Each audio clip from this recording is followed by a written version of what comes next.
Bengal safe Murshidabad জেলায় ফার্নিচারের জগতে এক পরিচিত ও প্রতিষ্ঠিত নাম। বেঙ্গল সেফ 57 বিবি সেন রোড, বহরমপুর, মুর্শিদাবাদ।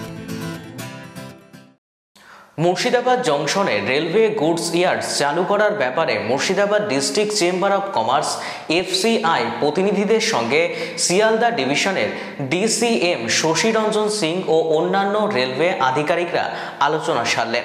এই আলোচনায় উপস্থিত ছিলেন মুর্শিদাবাদ ডিস্ট্রিক্ট চেম্বার অফ কমার্সের সম্পাদক স্বপন ভট্টাচার্য এবং বহরমপুর চেম্বার অফ কমার্সের সভাপতি ভরত আগরওয়াল।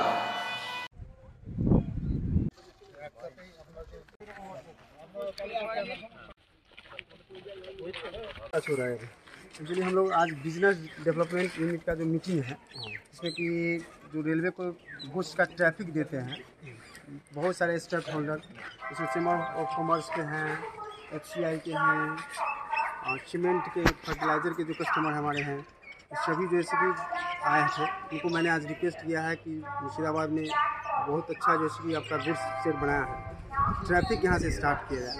एक भी जैसे गुड्स सेट अभी गुड्स का लोडिंग अनलोडिंग नहीं हुआ है, तो वो जल्द से जल्द शुरुआत करें। रेलवे की तरफ से जितना कोऑपरेशन होगा किया जाएगा, ऑलरेडी कोऑपरेशन किया भी जा रहा है। बहुत पॉजिटिव रिस्पांस मिला है और जो भी स्टेक होल्डर हैं सभी जैसे कि आगे बढ़ करके उत्साहित हैं और प्रॉमिस किए हैं कि जल्द ही ट्रैफिक से स्टार्ट करें। ये कस्टमर जैसे कि काफ़ी पॉजिटिव है, वो जल्दी जो शुरुआत करें। अच्छा, उसके बारे में जैसे जो भी ऑफिशियली न्यूज़ है हम लोग करेंगे। अभी जस्ट एक मीटिंग हम लोग कर रहे हैं। বেঙ্গল সেফ মুর্শিদাবাদ জেলায় ফার্নিচারের জগতে এক পরিচিত ও প্রতিষ্ঠিত নাম। বেঙ্গল সেফ 57 বিবি সেন রোড, বহরমপুর, মুর্শিদাবাদ।